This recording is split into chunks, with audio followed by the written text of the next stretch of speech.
Check. Thank you. Sound check. Yeah.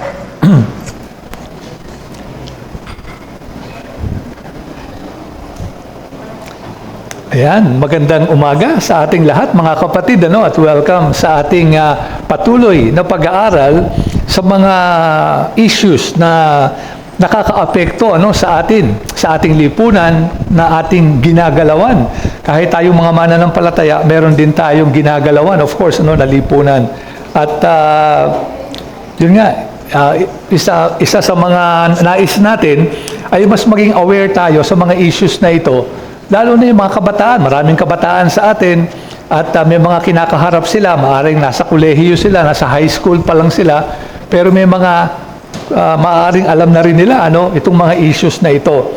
At maganda rin ngayon pa lang may handa na sila dun sa mga issues na ito na maaaring kaharapin din nila. Now, ngayon ang ating pag-aaralan is about biotech, biotechnology, genetic engineering, for example, kasama dyan. Very, very interesting din ito sa ating lipunan dahil whether we like it or not, andyan na yan, at marami na sa atin. Maaaring kahit di natin alam, ay nakikinabang dito sa advances na ito ng teknolohiya, sa biology, lalo na sa medicine. Pero bago yan, ating babalik aralan at inyong maalala na ating pinag-aaralan, ito, I think ika-7 leksyon na natin ngayon at sa mga unang aralin na pag-usapan natin, bakit tayo dapat maging involved dito sa usapin na ito. Na dati ay talaga namang may ambag ang mga mananampalataya. Marami tayong naitutulong sa lipunan, pero yun nga, nung medyo maging defensive tayo dahil sa pag-atake ng modernism, pero parang nagpunta tayo sa shell natin, understandably, kasi dinidepensa natin ang pananampalataya, medyo doon natuon ang pansin natin. At ang naging epekto, parang medyo nag-isolate tayo bilang mga mananampalataya. Doon sa ikalawang leksyon, nakita natin na meron tayong talagang pwedeng iambag. In the way we hold our biblical principles, may mga prinsipyo doon, may mga utos ang Panginoon na pwede nating sabihin natin to enlighten society, to be salt and light of the world sa pamamagitan ng turo ng Biblia. Then, ikatlong leksyon, nakita natin, in-apply natin sa specific case ito at yung issue nga ng giyera. At dito nakita natin ang pinaka-mainam na pinanghahawakan ng marami sa mga Reformed Christians and even other Christians, not just Reformed, ay yung just war na approach or theory, ang tawag pa rin, pero parang principle na rin ito kung kailan masasabi nating tayo ay pwedeng makisali, makilahok sa isang digmaan. But ang ating in-emphasize, we should be peacemakers. Last resort ang giyera, hindi ito inuuna. Pag talagang wala nang magagawa, dito lang po natin ito pwedeng payagan. Ikalawa, in-apply din natin sa issue ng kahirapan at yung related sa development ng mga mahihirap sa ating bansa. At nakita natin na ang Panginoon Diyos ay paulit-ulit sa Biblia ay nangangalaga sa powerless, sa widows, sa orphans, sa strangers. At ganoon din tayo dapat. And then, titingnan natin yung malawak na issue na social justice na maraming maling mga turo ngayon, sadly, at ginagamit ito ng mundo sa maling kapamaraanan. Pero tayo, bilang mga mananampalataya, pinakita natin yung justice ay in-emphasize talaga yung mishpat, yung konsepto ng giving what is due, and even a wider concept, yung tzedekah, na kung saan hinahanap natin yung flourishing o yung pag-unlad ng ating mga kababayan. At ito yung dapat nating i-pursue as much as we could. And last Sunday, tinuloy natin yan kung saan nagbigay na tayo ng mga specific approaches. Paano ba natin gagawin ito? Nagbigay tayo ng mga example, notably, nakita natin yung ginagawa ng CRBC, our sister church. Nagbigay nga ng patuto, I remember Sister Carol, kung paano siya natulungan itong ministry na ito. At yun nga, so tayo bilang iglesia, hindi naman gaya-gaya to, kung meron siyang ganun din tayo. But we should find out nasaan tayo nilagay ng Panginoon, ano yung specific context na ginagalawa natin, ano yung resources natin, ano yung kakayahan natin, ano yung expertise natin o kaalaman natin na pwede nating ma-apply sa ating lipunan, dito sa ating ginagalawan, halimbawa sa San Pablo at mga karatig bayan. Okay, so yan ang ating nakita so far. Ngayon naman, medyo pupunta tayo sa may sa siyensya naman, ano? At ito yung issue nga ngayon na maraming, kumbaga, na humahanga. At minsan nga, may nakausap ako na isang head ng isang, matagal na to, more than 10 years ago, isa siyang head ng isang malaking kumpanya, ano, sa Maynila. At siya ay naka-attend ng isang parang futuristic, parang seminar sa Amerika yon. Kasi kinukwento niya na marami raw breakthrough sa medicine na pwedeng humaba ng todo yung buhay natin. No? Maybe 100 years, even longer. No? So parang very excited siya na marami, malapit na, sabi niya, malapit na. Merong mga matinding mga imbensyon na magpapahaba ng buhay natin. So parang yun ang iniintay niya, na sana abutin pa kami, kami medyo matanda na, abutin pa nitong mga breakthroughs na ito.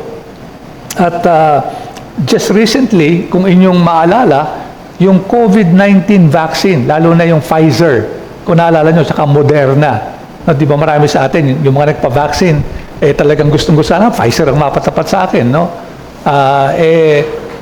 Well, yung marami sa atin, nung una, yung mga Chinese ang natsyempohan natin, ano?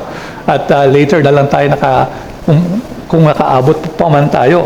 Pero doon unang ginamit, o yun ang isang gamit, yung tinatawag na mRNA, no? Yung parang DNA, may RNA, yung mRNA, ginamit yung technology na yun, na halos 30 years na pinag-aaralan, pero doon nagamit in a very powerful way. Kaya record time yung vaccine, ang bilis na invento or na develop, ginamit yung biotech. No? So ito yung isang very recent example. Pero yun nga, ligtas ba ito? Yung talong nitong article na ito. Ano ba talaga ang dapat nating alamin pagdating sa ganitong mga teknolohiya? Lalo na sa atin, di naman Kristiyano yung sumulat nito, I believe. Pero yun nga, merong benefits, yan ang makikita natin. Pero meron ding baka mga questions na kailangan nating itanong pagdating dito. Okay, so ayan, yung mga scientific advances nga, talagang napakabilis sa ngayon, hindi na natin halos masundan sa bilis ng mga development. At naman talaga sila, nakakatulong. Marami ngayon tayong pakinabang bilang mga tao, lalo sa kalusugan, na bunga na ng ganitong mga discoveries and inventions. At pero tayo bilang mga mananampalataya, may concern din tayo, no, lalo na dun sa creation and manipulation of life, no.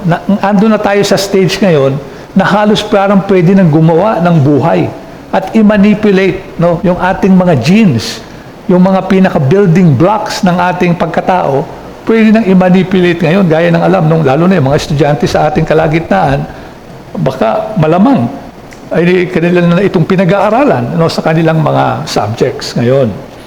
Ang isang nakakagulat na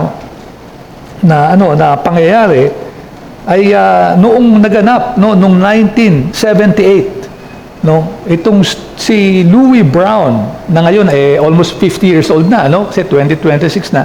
Pero noong 1978, nakakagulat ito kasi siya yung pinakaunang tinatawag na test tube baby. No? Okay, kung narinig nyo na ito, test tube baby. Si Louis Brown yon. Kaya nga yung dyaryo, sa Inglaterra ito nangyari. Doon yung mga doktor at scientist na gumawa nitong procedure na to sa Inglaterra, nagsimula, it's a girl, sabi ng Daily Express newspaper noon, panahon na yon. Babae yung pinanganak, siguro wala pang ultrasound, di pa nila alam, babae ba o lalaki ang lalabas. Pero yung kauna-unahan test tube baby, imagine 78 pa. Yung iba dito, baka di pa pinapanganak. No, ibig sabihin, ganoon na katagal. 48 years na itong technology na ito. Yeah. At ito yung tinatawag na in vitro fertilization. No, ito yung halimbawa na isang technology na ginagamit to treat infertility. No, yung mga hindi magkaanak, nahihirapang magkaanak. No, naimbento nila yung in vitro IVF ang tawag dito. At ito na nga si Louis Brown, ang unang-unang baby na ipinanganak through IVF. Ano ba itong IVF? Eh ito, this is ayon sa Mayo Clinic, ano? Hindi naturon sa kay Stat, yung libro ni Stat. But yung famous clinic sa Amerika, Mayo Clinic ang pangalan nun, ito yung sabi nila, ano? It is when mature eggs are collected from the ovaries. So yung mga egg nang galing sa ovary ng isang babae, kinukolekta yon, no? At nilalagay sa, of course, test tube of some kind, petri dish. Tapos ay sperm galing naman sa lalaki. Tapos ito ay pagsasamahin sa laboratorio. Kaya test tube baby ang tawag, ano? Sa test tube ito pinagsasama. And then magkakaroon ng, siyempre, maraming ano yon, posibleng marami, ano, na ma-fertilize kasi marami yung egg, marami rin yung sperm. Tapos magiging embryo yan, ano? At pag nag-fertilize na, kukuha ng isa doon at yun ang ilalagay na ibabalik naman sa tiyan, sa ovary ng nanay. At doon na madi-develop yung baby, no? Now, parang napakadali, pero in reality, napakamahal niyan at saka hirap. Kaya minsan paulit-ulit, no? Tsaka napakamahal dito. Hindi ito, of course, ordinary, no, na ginagawa. Kung wala kang pera, hindi mo ito kayang gawin. Kahit sa Amerika, napakamahal nito, no? Kahit sa mga Amerikano na mas, of course, maraming pera kaysa atin. And so yung IVF can be done, no? Kasi nga sa labas ito ginagawa sa test tube. Pwedeng sariling egg nung couple, nung mag-asawa, halimbawa, at sperm, pero pwedeng galing sa donor. Hindi necessarily kanila. Kunwari, merong defect for some reason, no, yung sperm ng isang lalaki, pwedeng kunin ito sa ibang lalaki. Pwede kang hindi mo kilala, no, kasi parang meron lang doon na bank of ano. So dito pa lang medyo masisindak na tayo, no, na ganun na pala katindi yung technology ngayon, na matagal na, 1978 pa nga ito nagsimula eh. At siguro, magugulat tayo na 12 million na tao sa buong mundo ang ipinanganak through this technology, Siguro nga, kukunti pa yon pag-isipin natin, no? Dahil 50 years na yung technology, no? Dapat mas marami. Pero yun nga, mahal kasi at hindi rin ganun kadali. So, meron mga iba na ilang beses ginagawa, kung mahal yun, I think $20,000 or more, kung ilang ulit mong gagawin, kasi hindi mag-succeed agad, di bayad ka na naman, no? So, ayun, But anyway, ito yung isang technology. Ngayon, ito na nga yung isang nagiging problema. Mamaya, babalikan din natin to. Yung mga na-fertilize na yon, na human embryo, no? Tayong mga Kristiyano naniniwala na pag na-fertilize yung egg, fertilized egg, yung embryo na yan, ang paniwala natin ay tao na yan. Kaya hindi natin yan ina-abort. No? Even kahit na pa lang, from the moment of conception or fertilization, ang paniwala natin ay ito yung isang tao na.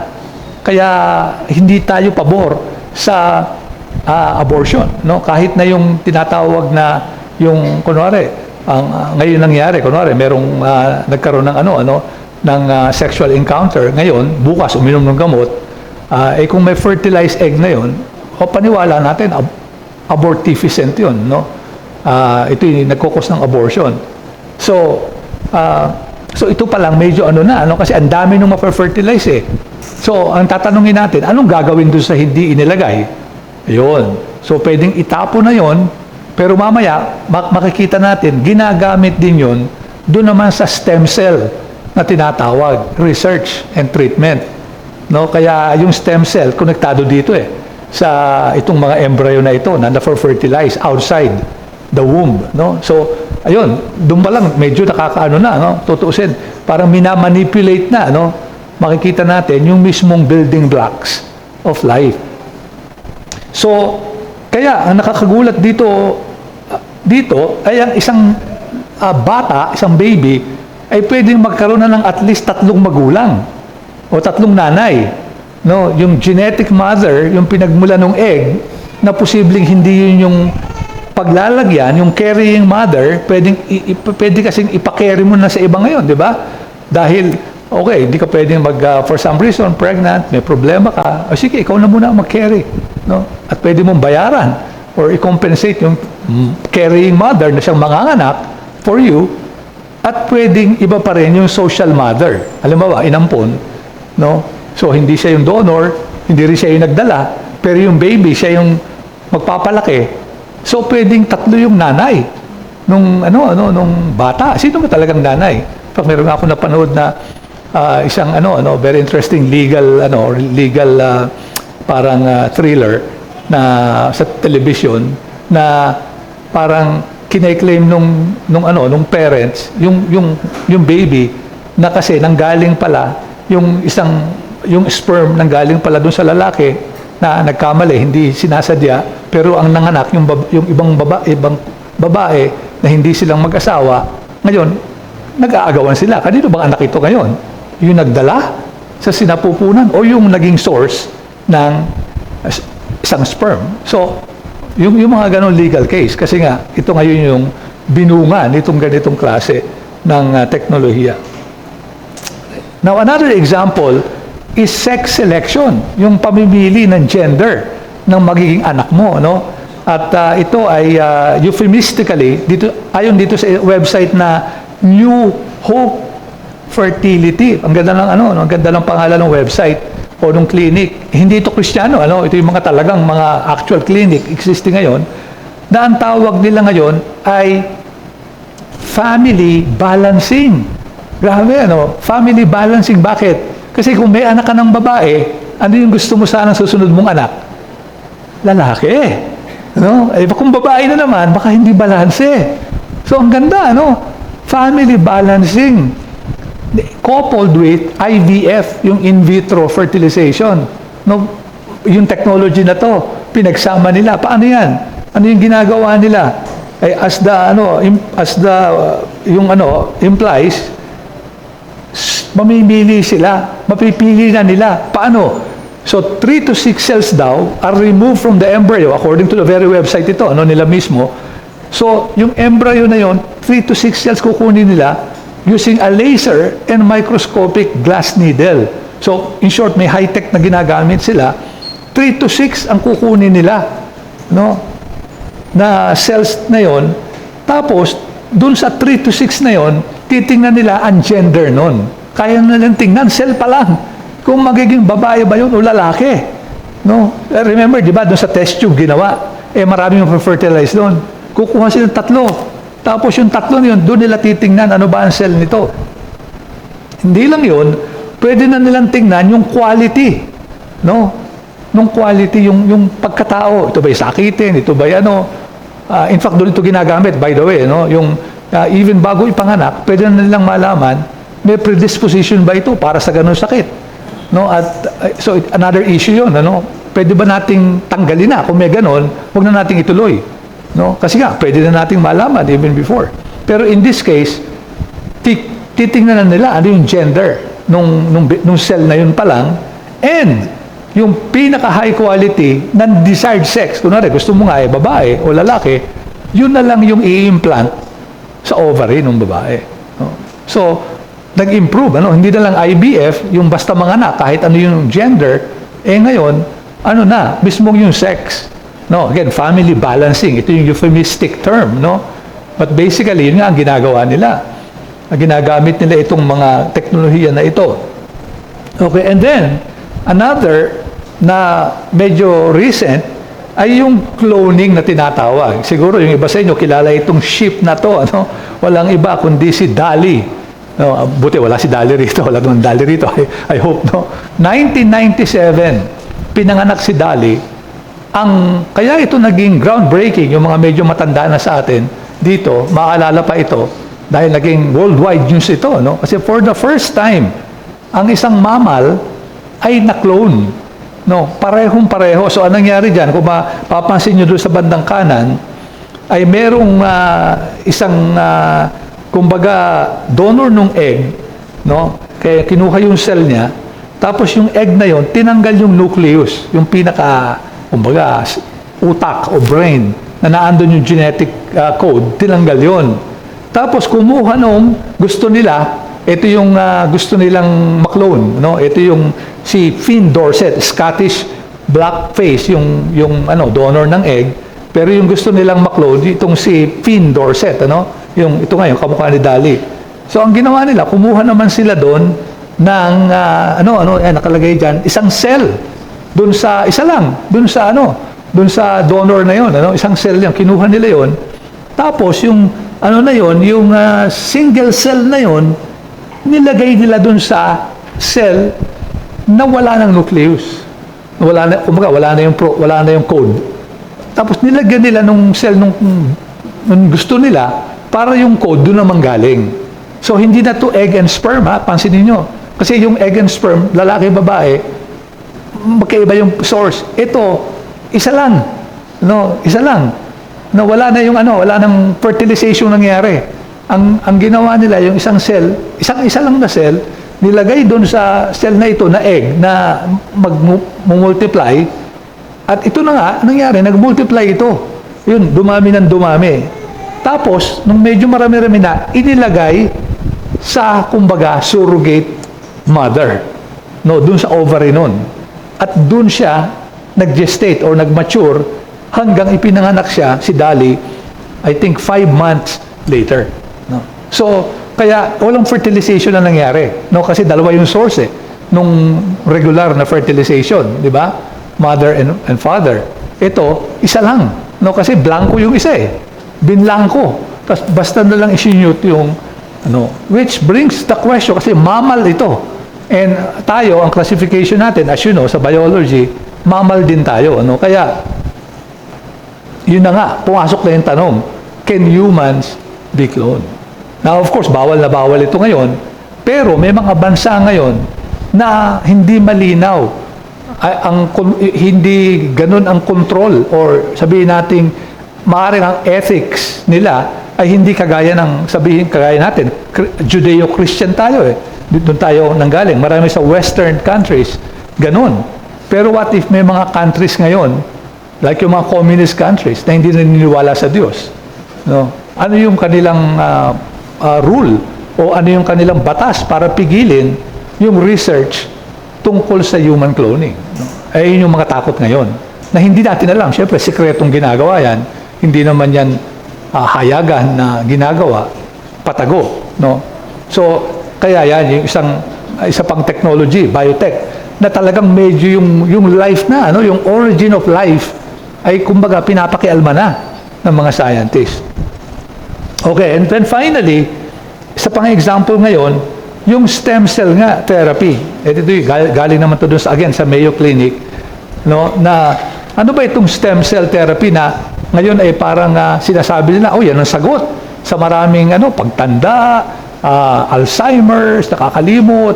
Meron ngayon stem cell, pwede mong gamitin to para cancer, pwede mong gamitin yan para labanan. Ano ba itong stem cell? Well, itong mga stem cell, ang katangian nito, dahil ito'y bata pang mga cells, ay pwede silang mag-replicate, nakakapag-replicate, nakakapagpaparami sila ng kagaya din nila, at hindi lang yun, they can become other cells. Kunwari, yung isang cell niya, stem cell, yung sa kanan, pwede kang maging nerve cell, cortex cell, pwedeng blood, pwedeng liver. So, hindi pa siya, kumbaga, hindi pa alam yung destinasyon niya. Open pa siya. Pwede maging atay, pwede dugo, muscle, kung ano man yung cell sa katawan natin na, kumbaga, may sakit o kailangan i-regenerate. Pag nilagay mo to, pwede siyang mag-regenerate kahit ano. Kumbaga, parang blank slate ito. Kaya, wow, okay na okay. Imagine kung may mga cells na gano'n, na blanco, pwede mong turuan, o sige, maging liver ka kasi may liver cancer yon para ma-regenerate yung liver. Kaya, parang exciting, Ito talaga. So, yun nga, pwede itong magamit nung may mga may sakit to regenerate, to repair tissue na na-damage o kaya affected by disease. Kunwari, bulag ka, yung mata mo may nerve problem, kung mate-tailor mo itong stem cell na naging nerve sa mata, baka masolusyonan yun. I'm just using a hypothetical example. Hindi ko alam kung may actual research na tungkol doon. But I'm just parang giving you an idea kung bakit excited ang mga tao dito sa stem cell research. Kasi nga, ito ay pwedeng magpagaling sa napakaraming sakit. Pwede raw, sabi nila, it has the potential to treat leukemia. Imagine, cancer of the blood, leukemia, Hodgkin's disease, some tumor cancers pa rin, solid tumor, yung solid, type 1 diabetes, Parkinson's, heart failure, osteoarthritis, so ang dami, etc., etc. So, ganun yung pangako niya, na promise niya, o potential niya. Pero anong problema rito? Ito ang malaking problema, mga kapatid. Oops. Etong, yan. Oops. Sorry. Yan. Etong mga embryonic stem cells na itong tinatawag, ay galing sa early stage embryos. No, in other words, ito yung mga na-fertilize na mga egg through in vitro, for example, fertilization. No, yung mga egg na yon ang pinakamainam, yung ka-fertilize. Ay di ba ang paniwala nga natin, pag na-fertilize ang isang egg, ay tao na yun. No, yun yung ginagamit nila mismo. Kaya gusto nilang mag-fertilize na mag-fertilize, tapos yun ang kanilang gagamitin ngayon. Kaya, yun, ayun ang issue, papayag ba tayo, gamitin yun, na mag-fertilize sila na mag-fertilize, hindi naman nila hahayaang maging mga babies ito, kumbaga, papatayin na nila doon, at gagamitin nila yung mga cells na yun, para nga i-treat yung mga malusog. No, kaya napaka-controversial itong stem cell research na ito. No, meron pang ibang source, I think, pero ang karamihan doon nga sa embryo. Kaya ito naging problema. Okay, so yan yung mga backgrounder. No? Ito yung mga advances ngayon na whether we like it or not, andyan na. No? Hindi na to panaginip. May mga ano na yan, technology na yan. In fact, yung iba nga, 50 years na halos. Pero lalo pa ngayong bumibilis, no? With the advent of AI, with the advent of, siyempre, mga high-tech machineries, equipment, ay lalo pang bumibilis ito ngayon. So ano yung mga issues natin? According to John Stott, number one, yung distinction between natural and artificial medyo nabubura sa ngayon. Dati, we manipulate nature, yung nasa labas, yung kalikasan, outside of us. Yun ang ating minamanipulate. No? So pwede tayong gumawa ng mga drainage canal, pwede tayong mag-farming, inaararo natin. Ito yung cultural mandate. No? Yung mandate ng Diyos na to have dominion, no, to be a stewards of the earth. So okay lang 'yon. Pero ngayon, for the first time siguro in history, ay talagang kaya na nating i-manipulate yung mismong katawan natin, yung body na ngayon, no, ng mga tao from birth, even before birth and hanggang sa old age, no? Ay may mga technology na ngayon ay dinidevelop para diyan. So nabubura, no? Ikalawa, even yung yung pagiging magulang, gaya nakita natin kanina, naku-question na ngayon o kumbaga nagiging hindi na malinaw ang sagot. Hindi kagaya dati, no? Ngayon, they have greater control yung mga magulang over their offspring. Kahit noon, 'di ba, sa Bible, si Sarah ay balo, di magkaanak, no? Si Rachel, di ba, yung asawa ni Isaac, ganun din. So, ngayon, yung mga ganung parang hindi magkaanak, meron ng technology. Huwag kayong mag-alala. Ito, meron. No, pwede nating gawin sa test tube dyan. Lagay na lang sa tiyan nyo. Baby nyo yan. May problema sa ovary. May nagkasakit. In fact, wala ng ovary. No problem. Doon natin ilalagay sa ibang babae. Siya yung magdadala ng baby nyo. Pag pinanganak. So, yun nga, yung concept of parenthood, nagbago. And even, nakita nga natin, infertility ngayon can be overcome. And even yung sex and gender of the baby, pwede mo nang piliin. Dati, wala, kung anong lumabas, that's it. No? And then, of course, nauso yung ultrasound. At least, bago lumabas, alam mo na. Di ba? So, okay na yun. Ito ang tuwa na yung iba. Pero imagine ngayon, pwede mo nang piliin, gusto ko lalaki, ha? Di ba? Under the guise of family balancing, no? Na mga konsepto or mga terminolohiya. Ikatlo, yan yung issue ngayon ng parang na-overcome na natin yung physical limitation na nung una, sabi nga ni Moses, we live 70, 80 years old, that's it. No? Mahaba na yung buhay, that's life. Pero ngayon, parang pwede nang ma-overcome yung illness na dating pag nagkasakit ka, malamang mamatay ka na. old age ngayon, even yung old age na challenge, pwede nang pahabain ng todo yung buhay. No, di ba meron pa nga iba na yung mga namatay, pinifreeze nila. Balang araw daw kasi baka magkaroon ng technology na pwede nang buhayin. No, yung iba, tinatago yung cell nila. Kasi balang araw, baka pwede ng cloning. So ngayon, namatay ka, pero yung cell mo, buhay pa. Eh kung pwede yung cloning, pwede bang kumuha ng cell doon? Ilagay doon sa kagaya no, kay Dali. Tapos mabuhay ulit, eksaktong genetic material mo. So yung mga ganun, ano, parang science fiction ngayon. Pero, yun na nga. So may mga tanong na magkaroon na nga ba ng mga Superman balang araw, no? Yung mga hindi na nakakasakit, matindi na, ang lakas-lakas. Kasi parang designer genes na ngayon. No, dinidesign mo na yung genes mo. Gusto ko talagang maskulado ako. O kaya gusto ko yung gene ko parang sprinter ako, na bilis kong tumakbo. O kaya gusto ko yung gene ko parang Manny Pacquiao na, no, di ba? So pwede pang kasi parang breeding ang mangyayari ngayon. Parang ginagawa ngayon ng mga mahilig sa yung animal breeding, di ba? So tinetailor nila ngayon. And again, will yung enhanced physical and mental faculties nga tayo na kaya bang gawin yon ngayon, no, sa mas matinding paraan. And then number 4, yung overcoming yung even our physical limitation. Ito nga stem cell therapy and other technology promise cure for mga iba't ibang sakit. So, yung ating dating physical na hanggang dito lang tayo ay ma-overcome na. So far, yun namang mga gains are modest pa sa ngayon, no? Hindi pa naman ganoon ka-mature yung technology. Pero yun nga, because of the promise, parang promise land, nag-uunahan yung mga scientists, mga doktor, na diskubrehin o imbentuhin ano pa ba yung mga pwedeng paggamitan nito. Ngayon, so bilang mga Kristiyano, ano ba yung ating pwedeng maging pananaw dito? Ano? How do we look at all of this? Ano? And one is by looking at the creation order. Ano ba yung pagkalikha ng Diyos sa atin? At God is a God of order. At sa kanyang creation ay nire-reflect itong order na ito. Ano? And one of the things na mapapansin natin sa creation ay nag-set ang Panginoon ng limits.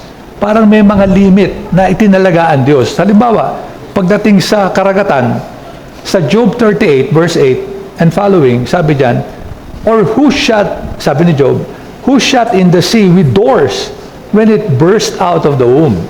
No? Siguro alluding to the flood of Noah, pero sino yung naglagay ng pinto na hindi na doon makakalampas?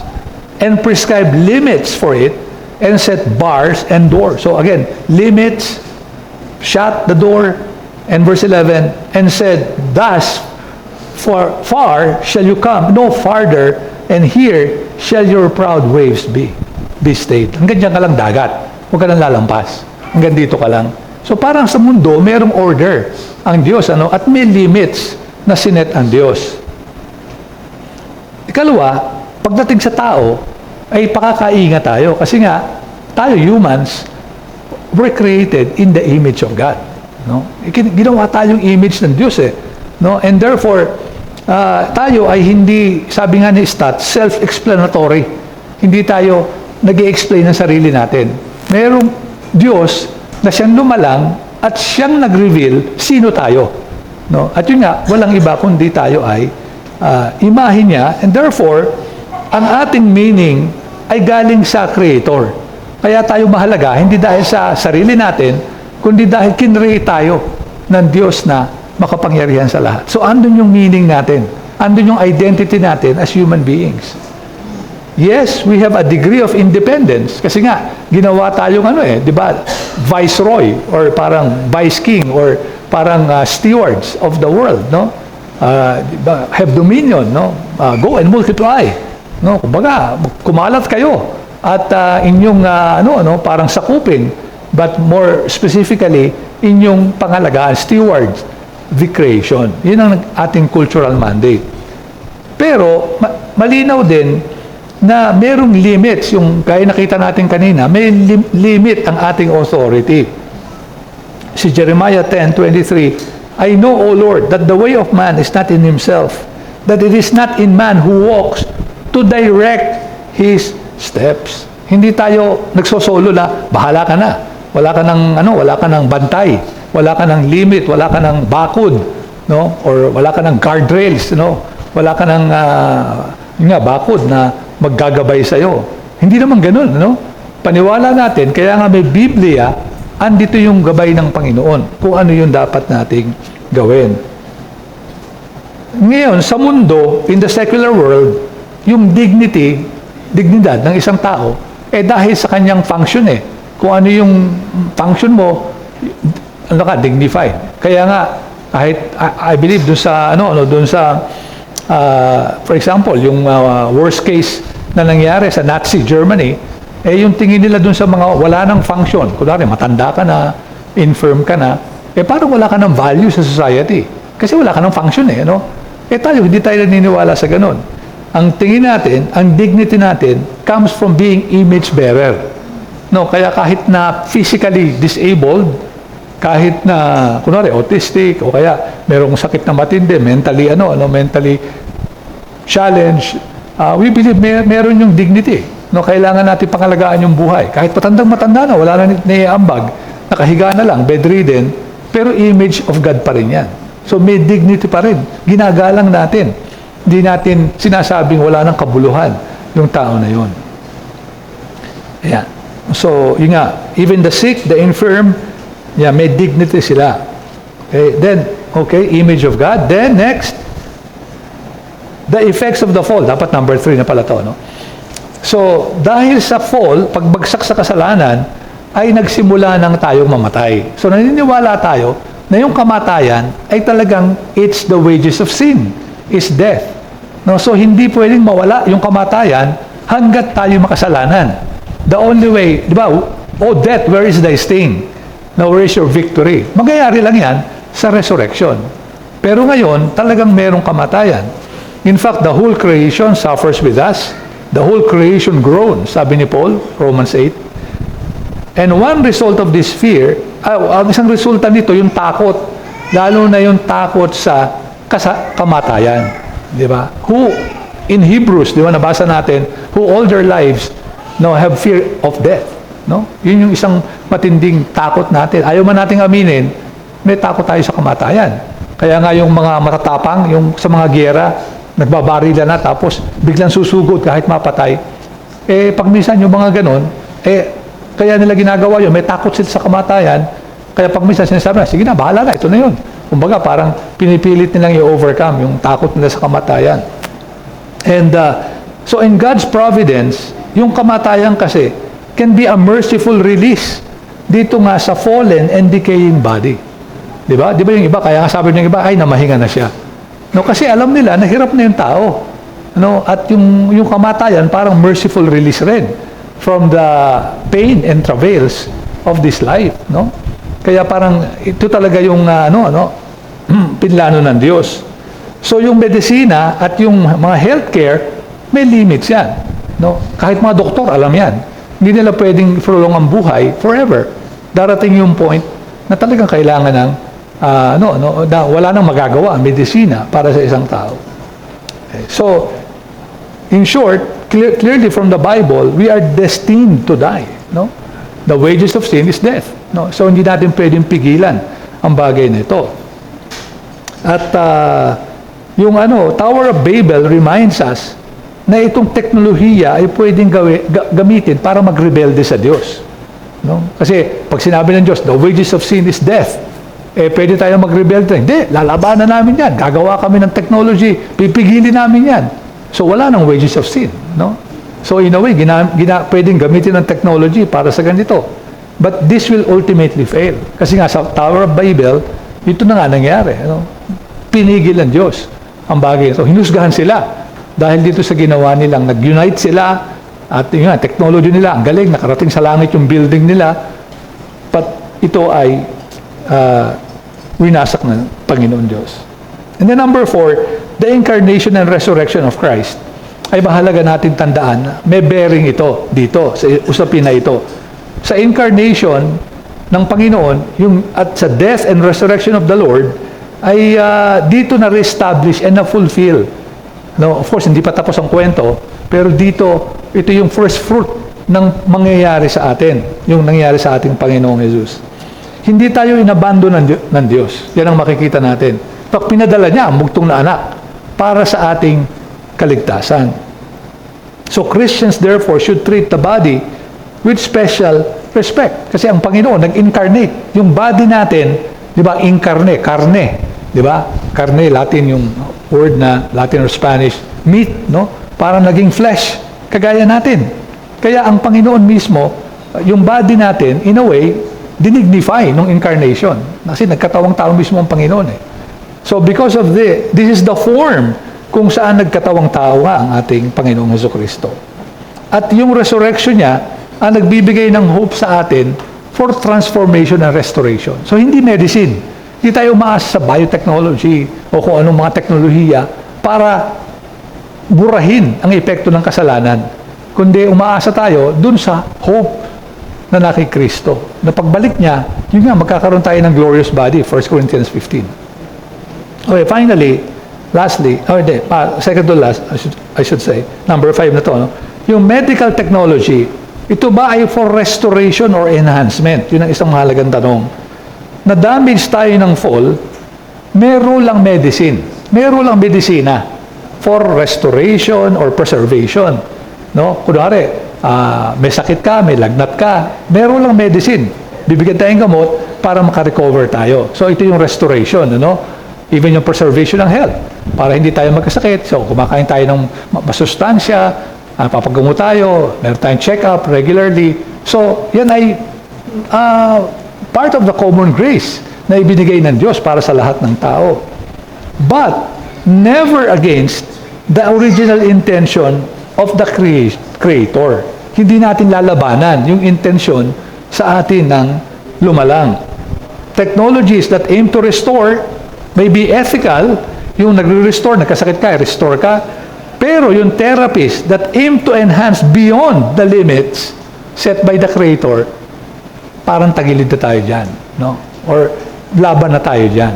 Kasi ano na eh, parang lumampas na. Now, obviously, hindi ganun kadali na makita yung boundary. No? Kailan ba ito restoration o preservation? Kailan ba ito lumampas na tayo? No, yan ang debate actually. No? Again, we cannot settle the debate here, pero yan yung medyo talagang kailangan pag-isipin mabuti. Okay, so it's not always easy to determine yung demarcation. Kailan ba ito masasabi natin, hanggang dito na lang tayo. No? Lalo pa kung ikaw yung may sakit. No? Ano ba, ikaw yung may Alzheimer's. Tapos sinabi sa'yo, the only cure is stem cell therapy.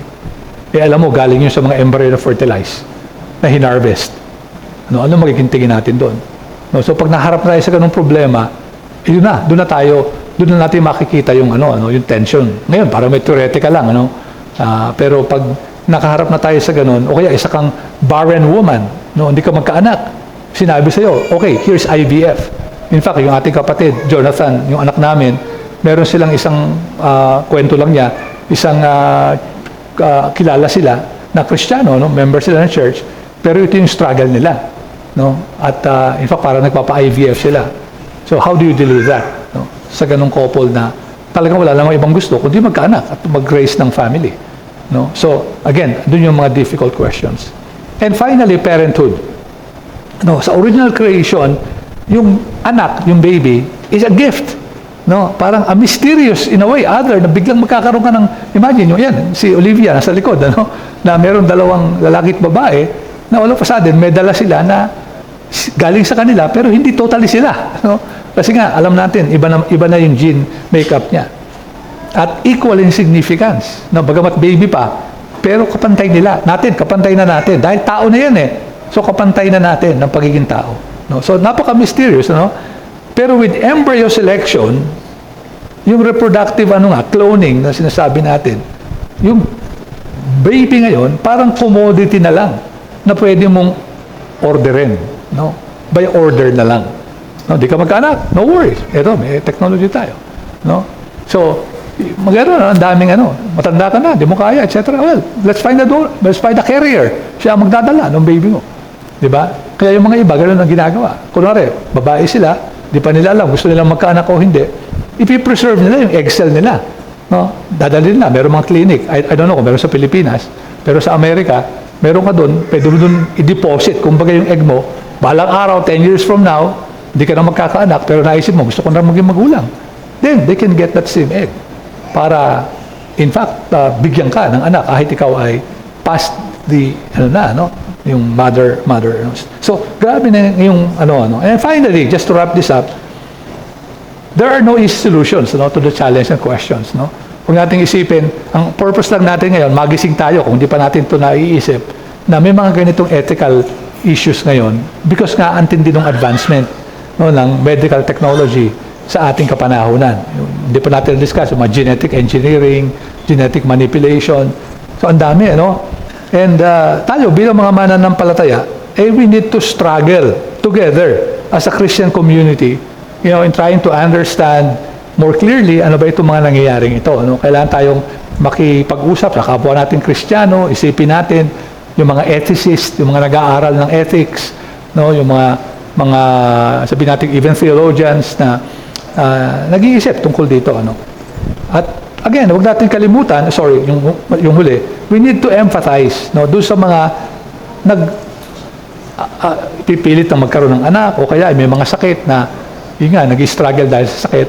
Hindi theoretical sa kanila ito talagang actual ito dahil nararanasan nila. So kailangan makita rin natin yung heartache, yung longing, even pain, literally pain, masakit dahil sa sakit na maaaring merong solution in the future. So again, these are not easy questions. Okay, so in summary, nakita natin, yes, biotechnology has helped millions of sick people, made life better in ways, na pinapasalamatan natin. Maraming advances ngayon na nakikinabang na tayo. But there are serious concerns on how ethical itong mga practices na ito moving forward. As we move forward, marami ng mga technology na parang sumusobra na, lumalampas na yung role ng creature, nilalampasan na at pumupunta na rin sa role ng creator. Pag dumating na doon, medyo na tayo, dapat mabahala na tayo. And therefore, as Christians, we have to be discerning. Kailangan mas maging discerning tayo sa hinaharap. Again, lalo na yung mga kabataan ngayon, sila siguro yung haharap ng mas patindi rito. At kasi yun, dahan-dahan makakarating sa atin. Ngayon, mula sa mga advanced countries yung karamihan yan, pero siyempre, dahan-dahan yung pupunta dito sa mga bansa na katulad natin.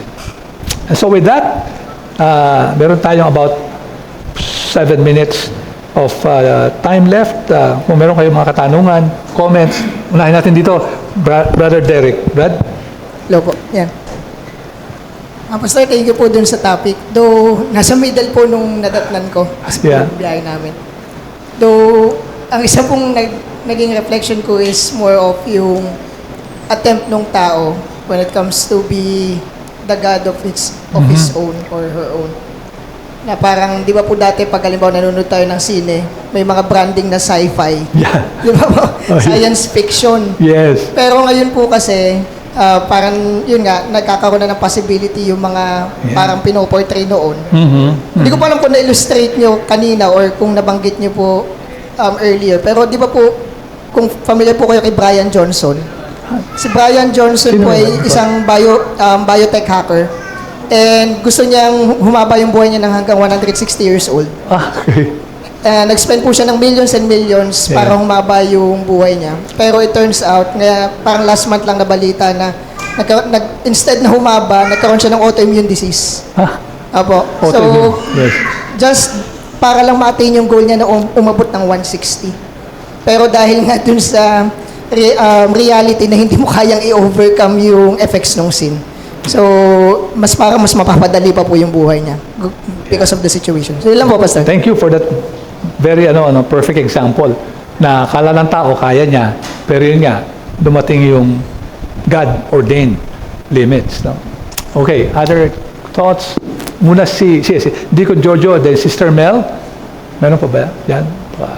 Okay, sige, si Deacon Jojo muna. Yes. Meron lang akong, hindi ko alam kung tanong to, pero gusto ko muna sabihin, sa Pilipinas, ginagawa na yan. Ginagawa na ba, Brad? Pwede yung... Alin doon? Alin, brother? Yung... IVF? Yeah. Oh, IVF, yeah. Pwede niyong i-google si Joel Cruz, kung kilala niyo yun. Joel Cruz. Joel Cruz. Mga Ukrainian yata yung mga mothers eh. Mga mothers, different fathers. So IVF siya pinanganak, Brad? Yung Joel Cruz? Yun? Hindi, pwede niyo i-research.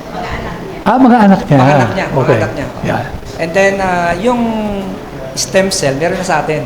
Meron na rin, yeah. Siguro mga 1 million yata. Mas mura dito. Meron tayo. 1 million, 1 million, Brad, yung bayad Okay. sa treatment. Kaya na rito. Siyempre, naririnig ko yun eh. So, balik tayo sa stem cell. Parang sinasabi natin na hindi pwede sa Christian ito. So, yun ang... Parang ganun, Brad, dahil nga doon sa fertilize, kung doon lang galing, I think meron pang ibang source, pero karamitan Yung kasi stem cell para sa health. sa health, yeah. Diba, meron kang autoimmune Yes. stem cell na Yeah. gano'n to. So, yun yung parang sinasabi na hindi tayo pwedeng pumasok sa ganong... Parang ganun, Brad. Kasi abortion yung mangyayari, pinatay yung mga fertilized egg para makuha yung stem cell na yun. Sadly. Yeah. Sister Mel?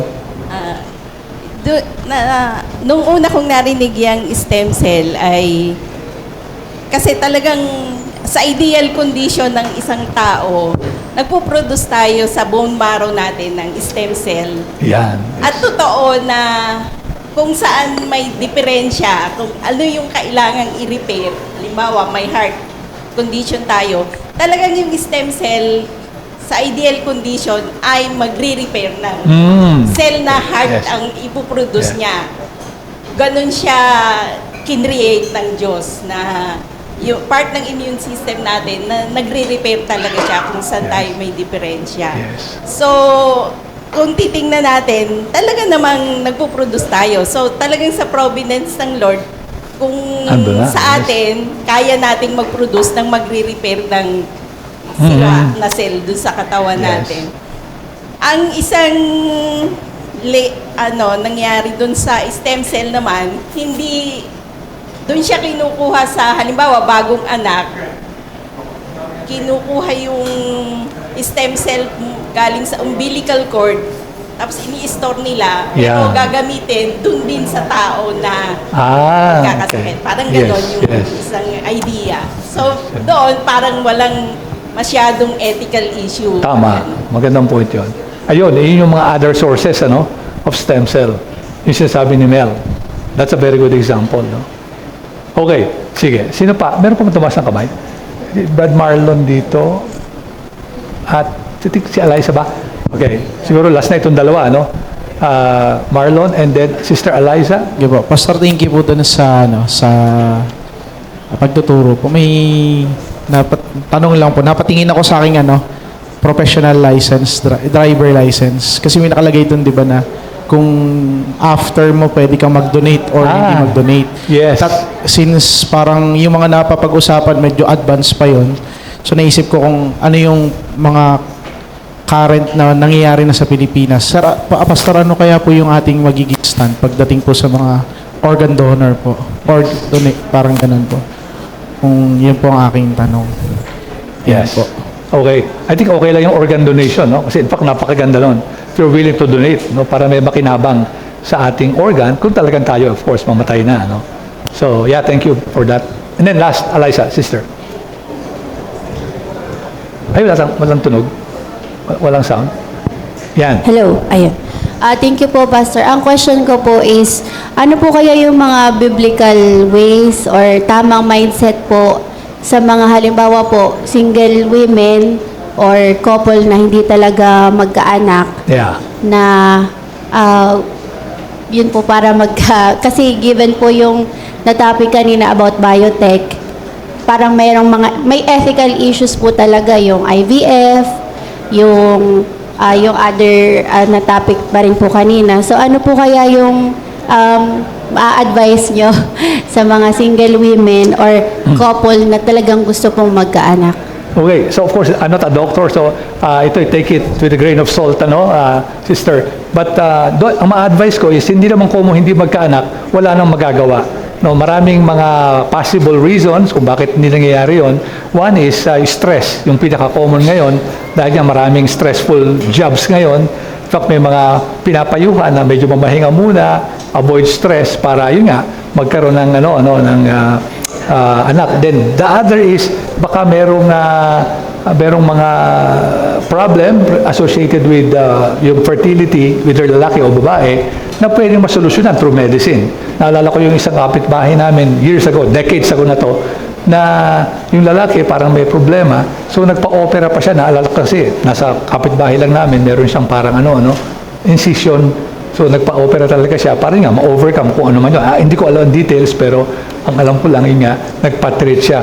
And then of course sa Kristiyano, prayer, kaya nangyari nga kay Abraham, kay Rebecca, Sarah, Rebecca and other women, including yung nanay ni Samuel, ay talagang nagkaroon sila. So yun yung mga pwede natin gawin. And finally, even adoption, huwag natin kalimutan, yung adoption. Marami mga baby ngayon na kumbaga unwanted na talaga namang halos napupunta sa napapariwara dahil tinataboy na lang, nagiging stray children. So I think napakaganda ng gesture. Lalo pa tayo adopted din ng Diyos bilang mga mananampalataya. As you know, ang ating napakalaking blessing, adoption. We can also consider, sister, yung adoption as another means. So, yun ang mga pwede nating isipin. Siguro marami pa, mayroon pang mga ibang options. But for now, let's close this session. Salamat sa inyong mga questions and let's commit to the Lord yung nalalabi ng panambahan natin. Manalangin tayo mga kapatid. O Panginoon namin Diyos, tunay nga, salamat sa maraming blessings of common grace. Salamat sa teknolohiya na tunay na pagsunod lamang sa cultural mandate na inyong pinagkaloob. Subalit dahil na rin sa kasalanan ng tao, kayo po magbigay sa amin ng discerning spirit para malalaman namin kung paglampas na sa mga limits na inyong sinet sa mga nilalang na tulad namin ang mga teknolohiyang ito. Panginoon, kayo po ang magpala ng leksyon, maging ang nalalabi sa araw na ito, buong araw ng panambahan. Kayo po ang sumaamin sa pangalan po lamang ng aming Panginoong Jesus. Amen. By the way, brethren, gusto ko lang i-inform para malaman